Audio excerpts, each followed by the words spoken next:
Hello students, இன்னைக்கு நம்ம TN 10th Maths Relation and Function Exercise 1.3 ஓட introduction தான் பார்க்க போகிறோம். ஸோ இதில் என்ன நீங்கள் தெரிஞ்சுக்கணும் அப்படின்னா ஒரே ஒரு விஷயத்தை நீங்கள் தெரிஞ்சுக்கிட்டாலே போதும், அதாவது ஃபங்க்ஷன்ஸ். ஓகேவா? இதுக்கு முன்னாடி நீங்கள் ஆர்டர்டு பேர்னா என்னென்னு பார்த்துருப்பீங்க, ரிலேஷன்ஸ்னால் என்னென்னு பார்த்துருக்கீங்க, அதுக்கப்புறமா வேறு என்ன நீங்கள் பார்த்தீங்க, கார்ட்டீசியன் ப்ராடக்ட்னால் என்னென்னு பார்த்துருக்கீங்க. ஸோ இந்த எக்ஸசைஸில் நீங்கள் ஃபங்க்ஷன்னா என்ன அப்படின்னு பார்க்க போகிறீங்க. ஓகேவா?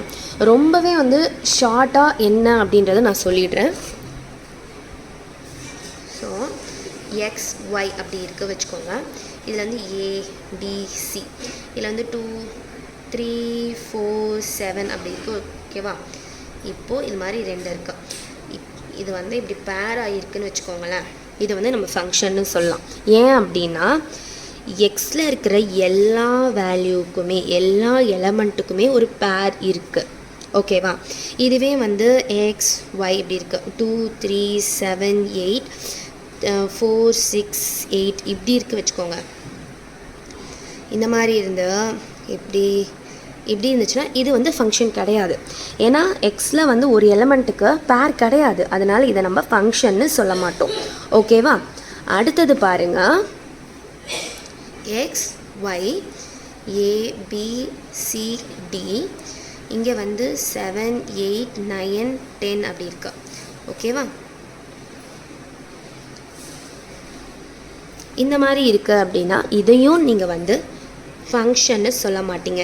ஏன் அப்படின்னா பியிலேருந்து 2 ஆரோ போகுது. ஓகேவா? அதனால் இதுவும் ஃபங்க்ஷன் கிடையாது. அடுத்தது எக்ஸ் ஒய் ஏபிசி, இங்கே என்ன இருக்குது, டிஇஎஃப் அப்படி இருக்குன்னு வச்சுக்கோங்க. ஸோ இந்த மாதிரி இருக்கு. இது ஃபங்க்ஷன். ஓகேவா? ஸோ என்ன ஃபங்க்ஷன்னா என்ன இருக்கும், என்ன அப்படின்னா இங்கே இருக்கிற எல்லா எலமெண்ட்டுக்கும் ஒரு பேர் இருக்கணும். ஓகேவா? எம்டியாக இருக்கக்கூடாது. ஓகே, அதே மாதிரி இங்கேருந்து 2 ஆரோ மார்க், ஒரே எலமெண்ட்லேருந்து 2 ஆரோ மார்க் போகக்கூடாது. பட் இந்த மாதிரி இந்த பிக்கு எஃப் சிக்கு எஃப் இதை ஃபங்க்ஷன்னு சொல்லலாம். ஸோ இதில் இது ஃபங்க்ஷன், இது நாட் அ ஃபங்க்ஷன். ஓகேவா?